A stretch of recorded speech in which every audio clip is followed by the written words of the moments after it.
Hi, it's David Ciccarelli, the CEO and co-founder of Voices. Voices began more than 15 years ago. After I graduated from an audio engineering school and opened up a small recording studio here in our hometown in Canada, I actually had my name in the local newspaper on my birthday of all days.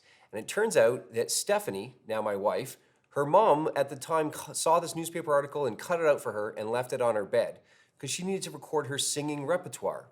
And so Stephanie came into the recording studio and we ended up hitting it off, of course. But because of that same newspaper article, there were other small businesses in the city that wanted some phone system recordings done, some local radio commercials, and they all wanted a female voice. Well, I only knew one girl in the city, and that was Stephanie. So I gave her a call, asked her to come back down to the studio, and she would be the voice talent. I said, "You have a great singing voice. Have you ever done any acting and performing?" And she would be the voice talent, and I would be the audio engineer, and we would split the money from those first couple gigs 50-50. So that's how it all started. And since then, we've built a website that invites other freelance voice talent. Initially, we had talent from New York and LA, and a fellow who spoke French in Quebec. And they asked if they could be on the website. We always just said yes. And then concurrently, there would be clients that would discover the website as well and ask, how do I get in touch with these people? How do I hire this person? I can hear their voice on your website, but how do I hire them? And so we facilitated those early connections. And it's really been the same idea right from the get-go of being that trusted intermediary between bringing that client onto the website, having them post their job, and helping them find that great voice to tell their story, either educate, inform, and entertain their audiences.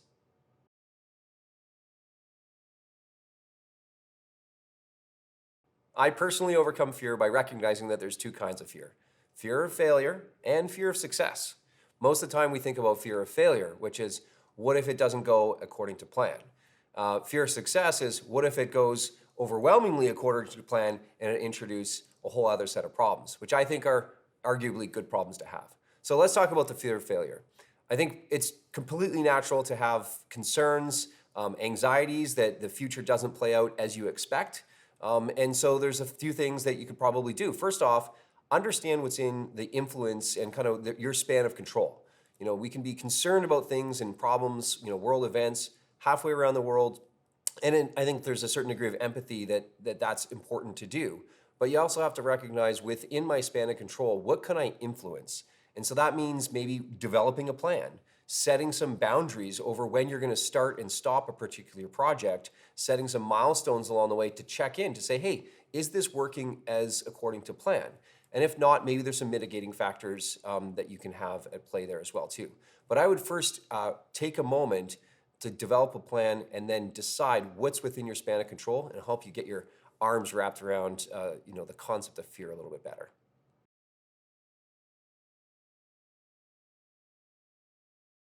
One of the ways I stay driven and motivated in continuing our journey here is actually through the numbers. And now, not everyone's going to be numerically inclined or motivated this way, but I find it very rewarding to be able to track our progress.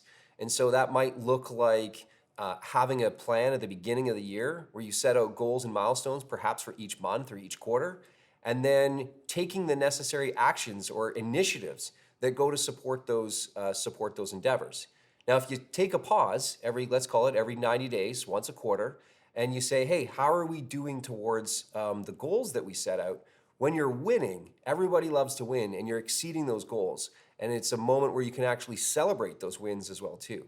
So I think, quarter after quarter, you see that you end up gaining momentum, and positive momentum can really carry you forward through those times which are perhaps somewhat challenging, or maybe you came up a bit short, and that's okay. So I think having that long view of knowing how far you've come provides that perspective to know if you came up a bit short this quarter or even this month, probably not so much of a big deal. I like looking the long view backwards, especially all the way to those founding days. You'll recognize how far you've come, and probably that alone would give you a lot of encouragement.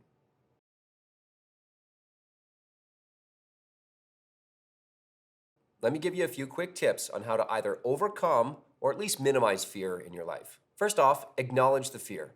Give it a name. Ignoring fear doesn't make it go away. It just allows it to linger a little bit longer and fester. All right, next up, educate yourself. This is especially true if your fear is based on something in the unknown or something you're unfamiliar with. With more knowledge, you may be able to assuage your fears, or at the very least, better plan for them. All right, so speaking of plan, make a plan and think long term. Acting hastily, especially when you're scared or concerned, is really a recipe for disaster. So give yourself the necessary time to really make a thorough, well thought out plan. I like to think in terms of 10, 10, 10. What's going to happen in the next 10 minutes? Can I plan for that? How about the next 10 months? And then even the next 10 years. That's a good way to go about planning really any situation for the short, the medium, and long term. Now, when you're making your plan, be willing to ask for help. The people around you, your colleagues, your family, your friends, they can actually support you and often act as those pillars of support in the times of need. That's a lot about what you can do for yourself, but you also need to focus on others. We all know that parents do heroic things for their children when they may not even do those same kind of things for themselves. Well, it's the same idea. Focus on others as your motivation, and that'll help you push through some fear as well. Now, in some challenging times, you also need to be willing and open to pivot. Pivot just means moving from one thing to the next, sometimes pretty quickly because your original plan didn't work out. So if you can be open and willing to pivot, I think that's an important thing. If something didn't work out last time, well, figure out what didn't go wrong and what might you do to do it better next time. Sometimes this is referred to as a retrospective or a look back.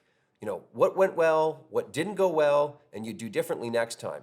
So ask yourselves those type of questions. Accept that failure is going to be part of the process. You won't succeed at everything on the first try, but if you didn't try, well, then you'd never even learn as well. So failure is absolutely going to be part of the process. And finally, I'd close by saying you should always be visualizing your success. Mental mapping is really powerful and more powerful than you probably think.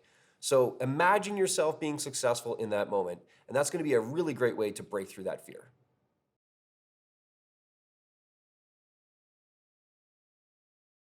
My best piece of advice for new entrepreneurs or authors would be to find that little part of the world where you think you can have a positive impact.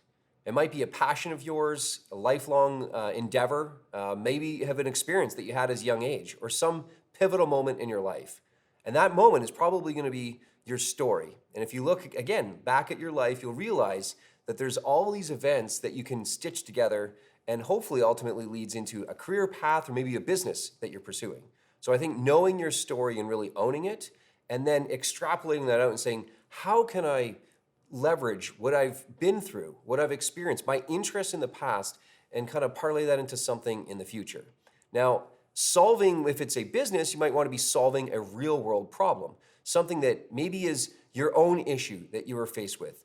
Sometimes that's referred to as scratching your own itch, if you will. So if you have, and I've seen that, a challenge that you see in other people and you've also experienced that, I think that's a great place to be building a business because you're solving a real world problem, one that you can identify with your customers, you can relate to them, you can speak from experience and authority. So I think these are all great things that I would try to hold on to, especially in those early couple years of getting a new business off the ground.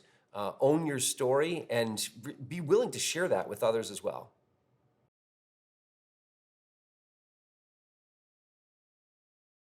My definition of success is that all success should be shared success. That's shared with those people that are around you, be it your customers, be it your investors, or perhaps other board members, the employees that you're working with as well too. So think of your success should actually be shared success. Now, one of the ways we do that here in our company is actually with our customers. The way that the voice talent generate an income on our platform is when they land work, when they win a gig, if you will. And we actually generate a transaction fee or platform fee, if you will. So the more that they get paid, the more that we earn as well too. So our incentives are aligned. We actually want our talent to be tremendously successful on the platform. And likewise, another shared aspect of shared success is with the employees, where we have a quarterly bonus program as well too. So the more successful the company is in terms of generating revenue, in terms of hitting those EBITDA targets, those profitability targets, then those bonuses are actually shared amongst the entire company as well. And same thing on a longer term basis, the aspect of ownership in the company, where there's an employee stock option plan or other investors, you want to have those incentives aligned as well too. So I really love this idea of all success should be shared success.